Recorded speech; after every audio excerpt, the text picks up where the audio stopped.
Welcome to the Resilient Woman Leadership Podcast, where professionally minded women explore the art of grounding into the powerful foundation that makes us resilient leaders in business and in life. I'm your host, Kathryn Regganie, and I believe that when we women connect deeply with our truest selves, we can collectively shift our leadership culture towards compassion, cohesion, and true creativity.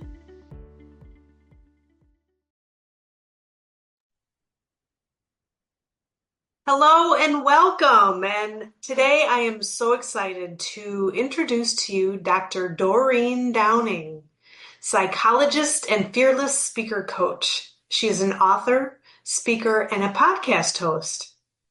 She's experienced as a deep listener and helps you face your fears, embrace your wounded voice, and find your authentic voice so you can speak up and be heard, whether it's in small group meetings or in front of large audiences. Welcome, Doreen. It's so wonderful to have you here. Oh, Kathryn, thank you. I feel you're welcome, and feels like a warm moment to share together. Thank you. Oh, that's so wonderful. Tell us a little bit about how you got to this specialty, Dr. Doreen. Wow. Because I am a quieter type of woman. I've taken the Myers-Briggs, and that says I am an introvert, and yet it seems like it can be a trap. And it was. Actually, I became a psychologist, which helped me be with people because I do enjoy that, and to do it pretty deeply, which I like because of the introversion. We like to share deep, meaningful moments. But it also was just a one-on-one conversation. Put me in a group of others, maybe up to 6.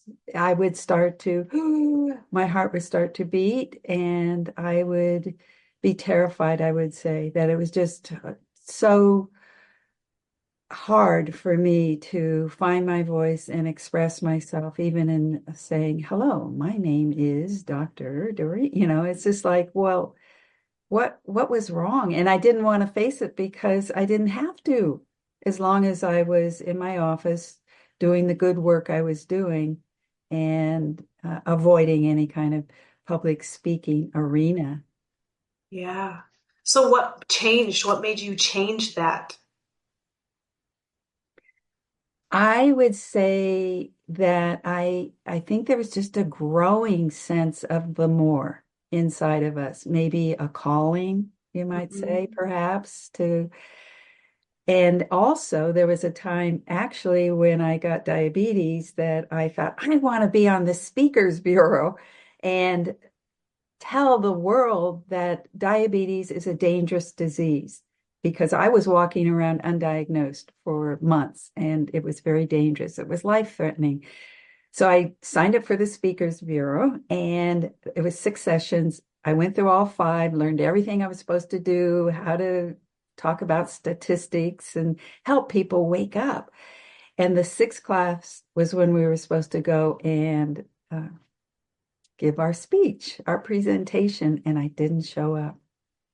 And I Oh, didn't show up because I was way, way too nervous. So that's one of the places where it finally showed up, and I realized, oh my gosh, I could have helped so many people if I had been able to go out as a member of the Speakers Bureau and speak to people about that condition, because I know it from the inside out.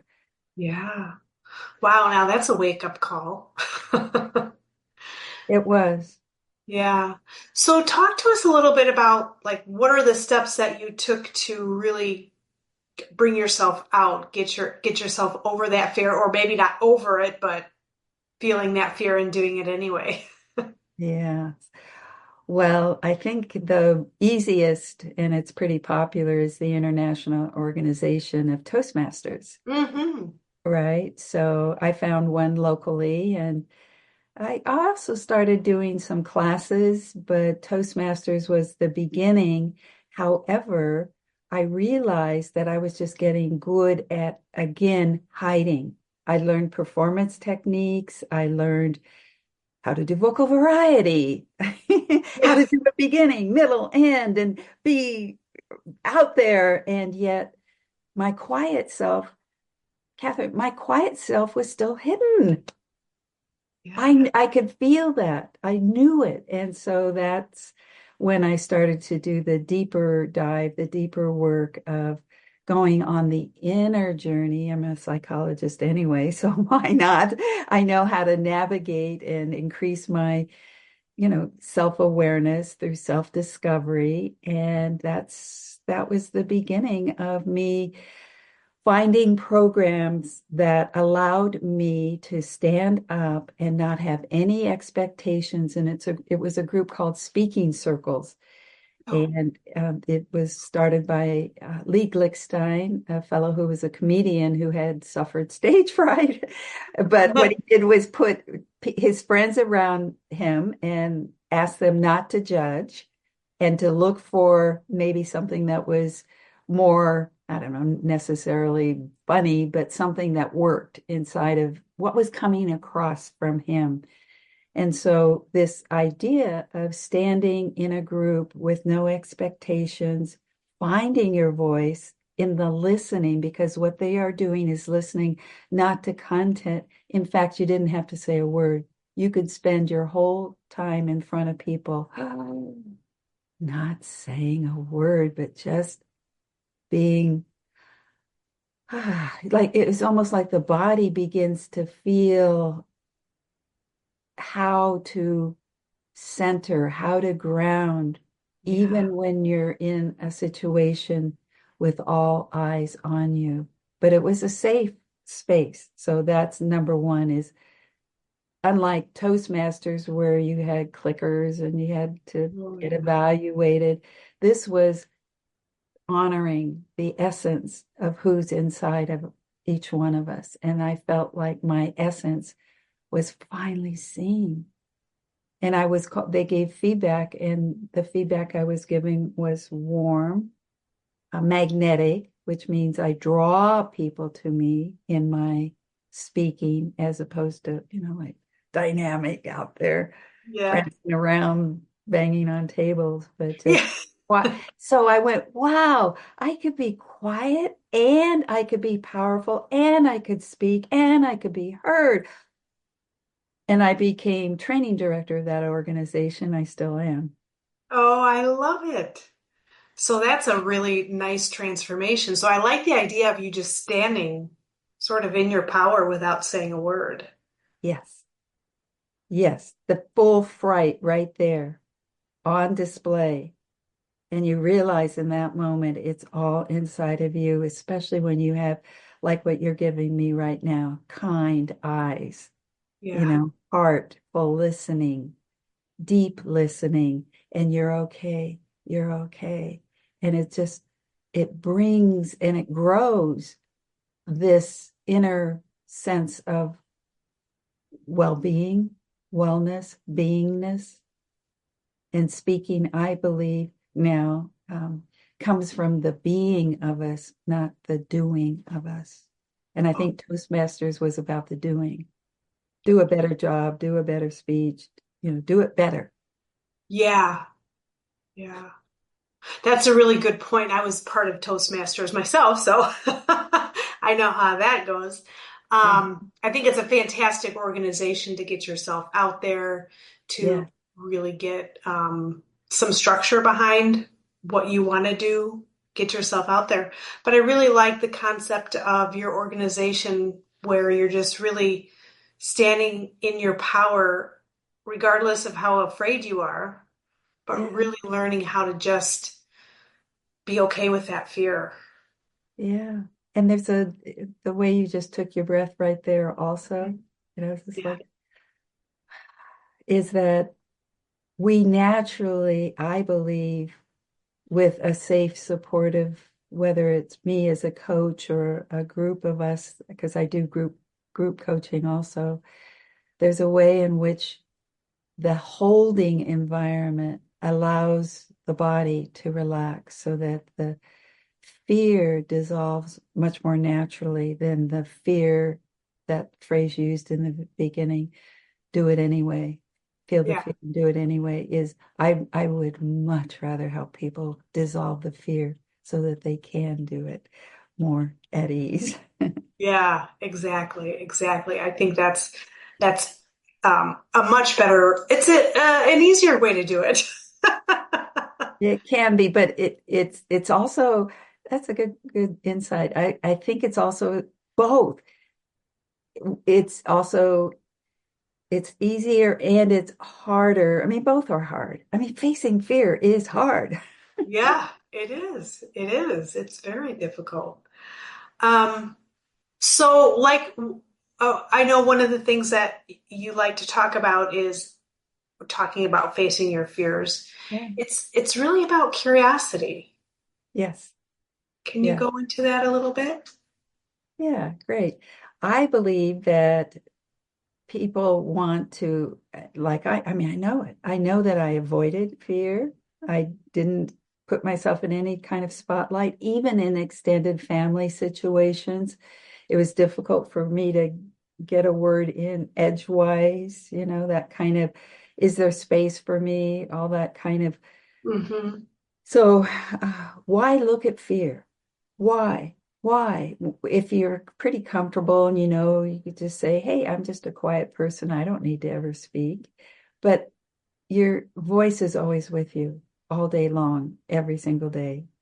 I was going to say 24/7, but no, it's not 24/7, but it's every single day of your life. You've got this wonderful resource, this resonance within you that is your voice. And if your voice is coming from truth, from your being, your state of being and knowing and authenticity, ah, so if fear is keeping us away from that, why wouldn't we want to look at fear? Right.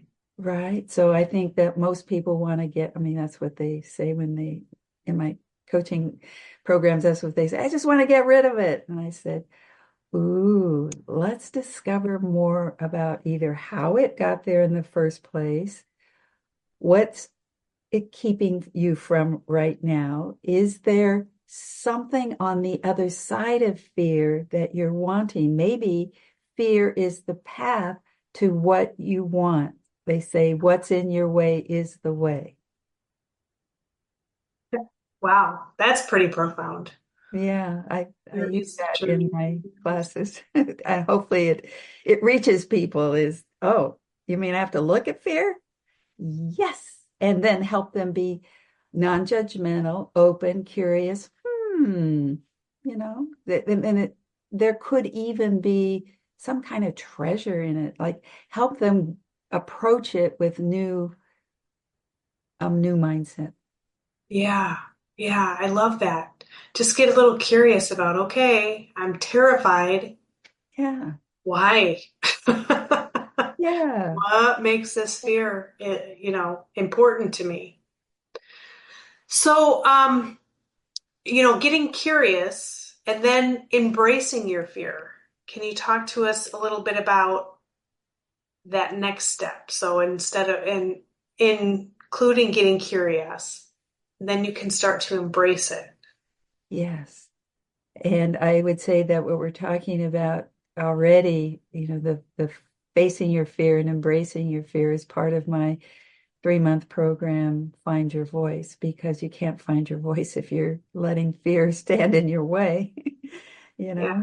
You're not being authentic. So the embracing is the new what I teach is that we approach it with compassion, meaning, oh, what happened? The first was curiosity. Well, this happened.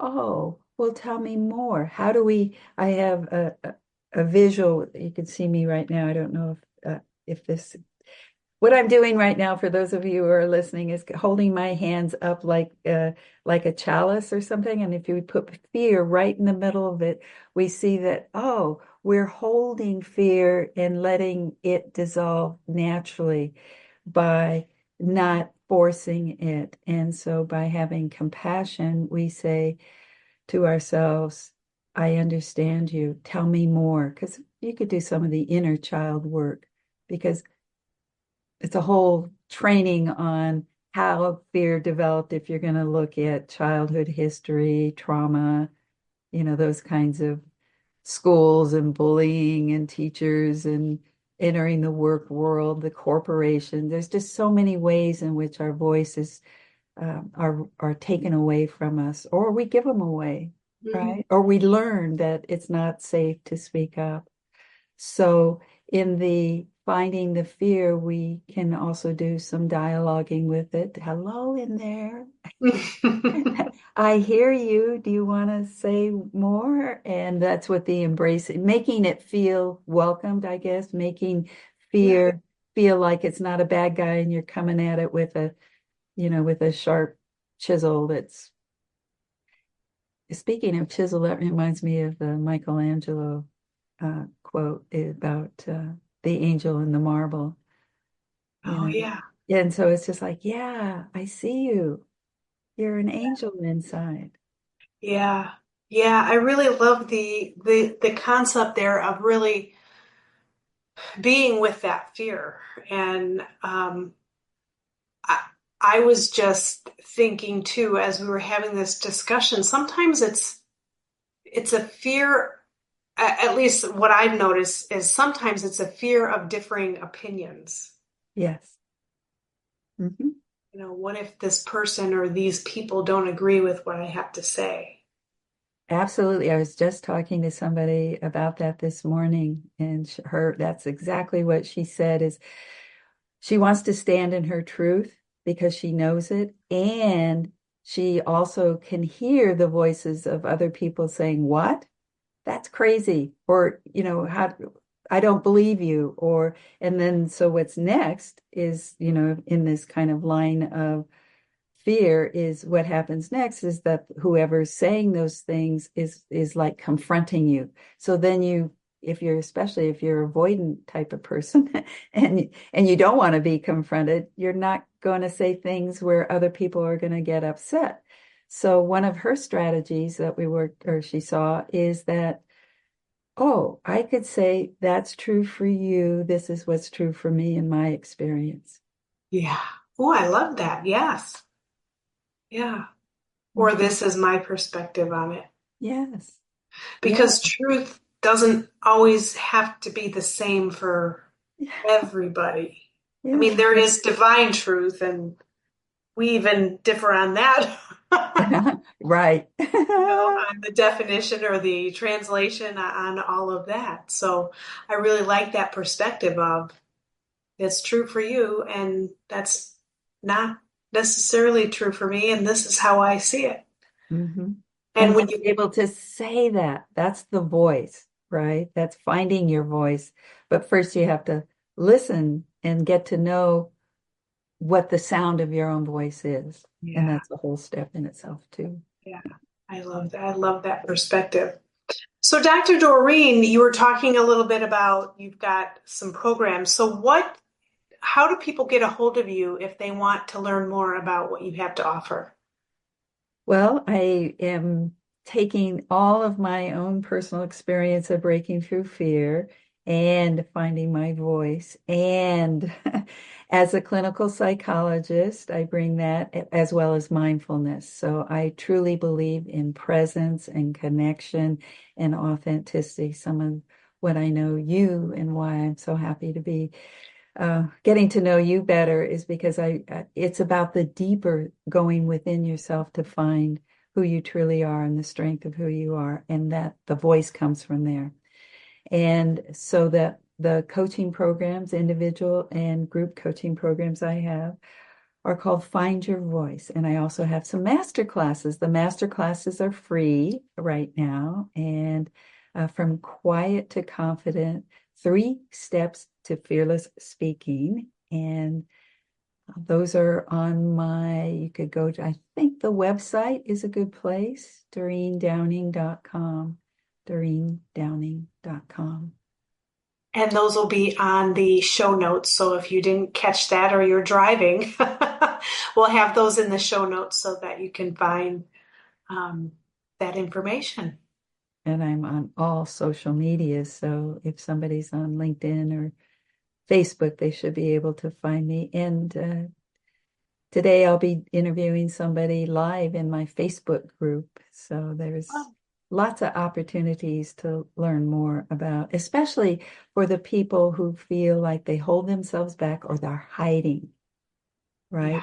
They want to say something, but somebody else says it better, or they feel insecure. I know how to help them. So I'm so glad that I got to say hello to you and to have yay. my voice be heard and to be a demonstration of somebody who's been quiet and still is. I went away this weekend and just was quiet by the water and just felt like it was so refreshing.